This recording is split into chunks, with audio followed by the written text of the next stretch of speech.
Hello friends, welcome to my TET class. Friends, आज हम देखेंगे हिस्ट्री और हिस्ट्री में देखने वाले हैं पूरा पाषाण काल संस्कृति। देखिए, आपका सिलेबस देख लेते हैं एक बार। देखिए, आपका सिलेबस मैंने लिया है। यहाँ पे आपका देख रहे हैं हिस्ट्री है, जिसमें से इतिहास जानने के जो स्रोत हैं वो हम कंप्लीट कर चुके हैं इस टॉपिक को। बचा है हमारा दूसरा टॉपिक, जिसमें है पाषाण कालीन संस्कृति, ताम्र पाषाणिक संस्कृति और वैदिक संस्कृति। देखिए, यहाँ से हम जो पाषाण कालीन संस्कृति है, पाषाणकालीन संस्कृति और ताम्र पाषाणकालीन संस्कृति को कवर करेंगे, और जो वैदिक संस्कृति है इसे हम अगली वीडियो में देखेंगे, क्योंकि ये वीडियो इन दोनों के अलावा अगर हम इसे कवर करें तो बहुत लंबा हो जाएगा, इसलिए अलग देखेंगे। फिलहाल हम देखते हैं पाषाणकालीन संस्कृति और ताम्र पाषाणकालीन संस्कृति। तो आइए आपकी बुक पर चले आते हैं। देखिए, यहाँ पे दिया है कि मानव सभ्यता का प्रारंभिक काल पाषाणकालीन संस्कृति था। इसके अध्ययन के लिए 3 भागों में इसे बांटा गया है।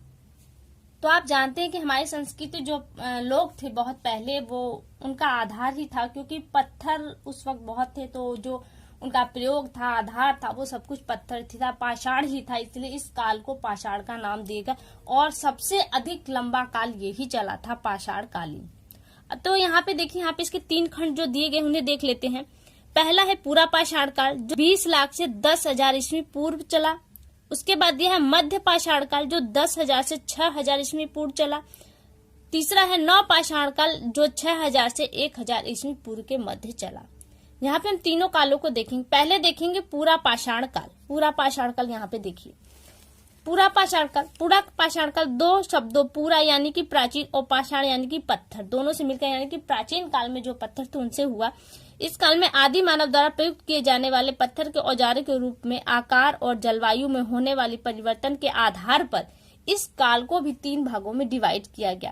पहला है निम्न पूरा पाषाण काल, फिर है मध्य पूरा पाषाण काल, और इसके बाद है उच्च पूरा पाषाण काल।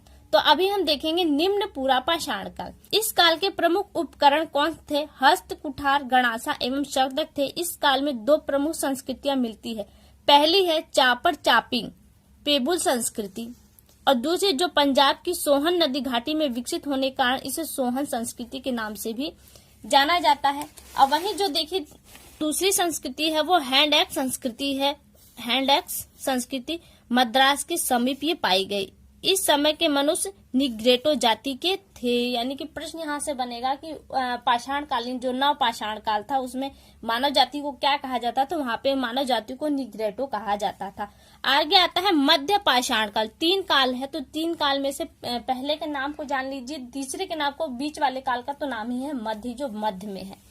यह बेधक, खुर्ची एवं बेधनिया इस काल के प्रमुख उपकरण थे। फलकों की अधिकता के कारण इस काल की खुर्चनी बेधक संस्कृति के नाम से जाना जाता है।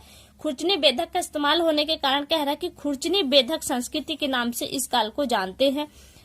अरे, और इस समय के जो मानव थे उसे निएंडरथल मानव का युग कहा जाता है। ये हो गया आपका मध्य। अब यहाँ पे दिया है उच्च पूरा पाषाण काल। इस काल का मानव आखेटक यानी कि शिकार पर निर्भर रहने वाला, खाना बदोश था एवं आग से परिचित नहीं था। देखिए, जब पूरा पाषाण काल की बात चलती है तो पूरा पाषाण काल का जो अंतिम समय था वहां पे आग की खोज हो चुकी थी, यानी कि पता चल चुका था कि आग नाम की भी कोई चीज होती है। लेकिन जो इसका प्रयोग हुआ वो आपके नव पाषाण काल में इसका प्रयोग आग के रूप में होने लगा। तो यहाँ दिया है कि आग से परिचित नहीं था। इस समय एक अस्थि निर्मित मात्र देवी की मूर्ति इलाहाबाद में लोहदा से मिली है, तथा भीमबेट का बहुत ही इम्पोर्टेंट स्थान है ये, से गुफा चित्रकारी के सबूत मिले हैं। प्रश्न होगा कि गुफा चित्रकारी के सबूत कहाँ से मिले हैं? तो गुफा चित्रकारी के जो सबूत है वो भीमबेटका से मिले हैं। और आगे दिया है आधुनिक स्वरूप वाले मानव यानी कि होमोसेपियंस का उदय इस काल में हुआ। इसको फलक एवं दक्षिणी संस्कृति कहते हैं, क्योंकि यहाँ पे फलकों का प्रयोग और जो दक्षिणी थे उनका प्रयोग होने लगा था, इसलिए इसे फलक एवं दक्षिणी संस्कृति कहते हैं। ये हो गया आपका पूरा पाषाण काल। अब देखिए आया आपका मध्य पाषाण काल। मध्य पाषाण काल में क्या है? इस काल में हमें पर्यावरणीय बदलाव देखने को मिले। इसी कारण मैथोलिस यानी कि मध्य पाषाण युग कहते हैं इसे। इस काल के पाषाण औजार आमतौर पर बहुत छोटे थे, जिन्हें माइक्रोलिथ यानी कि लघु पाषाण कहा जाता था। इस काल में मनुष्य ने स्थायी रूप से रहना प्रारंभ कर दिया था, यानी कि जो समाज की उत्पत्ति जिसे हम कह सकते हैं वो यहाँ से स्टार्ट हो चुकी थी और धीरे धीरे कृषि एवं पशुपालन की ओर उन्मुख हो चुका था मानव। जब वो स्थायी रूप से रहने लगा झुंड बनाकर, तो यहाँ क्या हुआ, समाज की उत्पत्ति हुई और झुंड बनाने का फलस्वरूप उसने क्या हुआ, खेती करना शुरू किया और पशुओं का पालन शुरू किया। अब आगे आता है नवपाषाण काल। नवपाषाण काल बहुत ही ज्यादा इम्पोर्टेंट है। पहिए का आविष्कार नवपाषाण काल में हुआ था। वहीं एक प्रश्न आता है कि आग का आविष्कार कब हुआ, यानी कि आग की आविष्कार तो नहीं है, आग की खोज कब हुई। तो आग की खोज तो देखिए हुआ पूरा पाषाण काल में, लेकिन जो उसका प्रयोग था वो नवपाषाण काल में होने लगा। उससे पहले मानव ने खोज करने के बाद भी उसका प्रयोग नहीं जाना था। दिया है इस काल के प्राचीनतम साक्ष्य बलूचिस्तान के मेहरगढ़ से मिलते। बहुत ही ज्यादा इंपॉर्टेंट है, क्योंकि प्रश्न में देखिए यही बनेगा, ये नहीं पढ़ेगा कि नवपाषाण काल की क्या स्थितियां थी, कैसे संस्कृति, यही बनेगा कि नवपाषाण काल के जो अवशेष हैं वो कहाँ से प्राप्त हुए हैं। तो वो कहाँ से प्राप्त हैं, बलूचिस्तान के मेहरगढ़ से मिले हैं। कुंभकारी के प्रमाण सर्वप्रथम, देखिए कुंभकारी शब्द दिया है लेकिन पहिए का आविष्कार इस टॉपिक में आपको कहीं नहीं मिलेगा। तो कुंभकारी कहाँ से प्रारंभ होगी, जब पहिया रहेगा तभी तो कुंभकारी हो पाएगी, अन्यथा नहीं हो पाएगी। यानी कि नवपाषाण काल में पहिए का आविष्कार हो चुका था। प्रमाण सर्वप्रथम इस युग में मिले बर्तनों, काला धूसर तथा मंदवर्ण मृद भांड, जो मिट्टी के बर्तन होते जब वो फूट जाते हैं तो उन्हें मृद भांड कहा जाता है, से सिद्ध हुए प्राप्त हुए। और इनसे पता चलता है इस समय के लोग पालिशदार पत्थरों के औजारों और हथियारों का प्रयोग करते थे। कृषि कार्य, पशुपालन, औजारों पर पालिश और मृद भांड निर्माण इस काल की प्रमुख विशेषताएं हैं। इस काल के लोगों ने अग्नि का प्रयोग करना प्रारंभ कर दिया था। देखिए जब मिट्टी के बर्तन बनने लगे और मिट्टी के बर्तन से प्रयोग भी लिए जाने लगे, तो मिट्टी का बर्तन प्रयोग किस कंडीशन में आएगा, जब तक उसे पकाया न जा सके।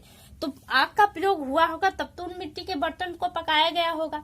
अब मिट्टी के बर्तन में खाना बनाया जा रहा है, आप क्या डायरेक्टली मिट्टी के बर्तन में खाना बना सकते, नहीं बना सकते। कब, जब तक नहीं बना सकते तब तक उसे मिट्टी में जब तक उसे आग में डालकर पकाया न जा सके। तो यानी कि नवपाषाण काल में आग का प्रयोग पूरी तरह से होने लगा था। अब आगे देखिए दिया है ताम्रपाषाण काल। ताम्रपाषाण काल, नवपाषाण युग के बाद ताम्रपाषाण काल आया। इसे ताम्रपाषाण काल क्यों कहा गया, क्योंकि मनुष्य ने सर्वप्रथम तांबे धातु का प्रयोग स्टार्ट किया था। मानव जीवन में सर्वप्रथम तांबा धातु का प्रयोग किया। इस काल में मनुष्य ने पत्थर और तांबे के औजारों का साथ साथ प्रयोग किया। इस कारण इस काल को ताम्र और पाषाण, ताम्र क्योंकि तांबे का भी प्रयोग किया, पाषाण यानी कि पत्थर, दोनों का प्रयोग किया। इस कारण से इसे ताम्रपाषाण काल नाम दिया गया कहते हैं। इस काल में बस्तियों में प्रमाण राजस्थान, पश्चिम मध्य प्रदेश, पश्चिमी महाराष्ट्र, बिहार, बंगाल तथा पूर्वी उत्तर प्रदेश में मिलते हैं। आगे दिया है इस काल में पत्थर के छोटे छोटे औजार व हथियार, तांबे की कुल्हाड़ियां, मछली पकड़ने के कांटे, छेनी, टोटी वाले जलपात्र, जिसकी टूटी होता है ना, पानी निकालते हैं खोलकर, वो टूटी वाले जलपात्र मिले हैं। और खेती के नजरिए में देखें तो खेती में चावल, गेहूं, बाजरा, मसूर, उड़द, मूंग और दलहनी जो फसलें थी, उसके साथ कपास का भी ये लोग उपजाने लगे थे। जो खेती की प्रक्रिया थी वो झूम खेती थी, झूम खेती भी लोग करते थे। झूम खेती आप जानते होंगे कि जंगलों को कुछ दूर तक काट दिया जाता है और वो भूमि बहुत ज्यादा उपजाऊ होती है और उस उपजाऊ भूमि में कुछ दिनों क्या लगभग 3 से 4 साल तक खेती करते थे। खेती करते करते जब वो भूमि अनुपजाऊ हो जाती थी तो वो समूह कहीं और जाता था, एक बहुत बड़े दायरे में जंगल को फिर साफ करता था और वहां पे खेती करता था। तो ये कटिंग सीधी बार बार उनके 5 साल 6 साल के बाद होती रहती है और इसी प्रक्रिया को झूम की खेती कहा जाता है। तो ये लोग क्या थे, झूम की खेती करते थे। तो फ्रेंड्स देखिए ये हो गया आपका पूरा पाषाण काल। अब हमारा इस टॉपिक से बनता है वैदिक संस्कृति, तो इसे हम अगली वीडियो में देखेंगे। अभी के लिए केवल इतना ही, तब तक के लिए नमस्कार।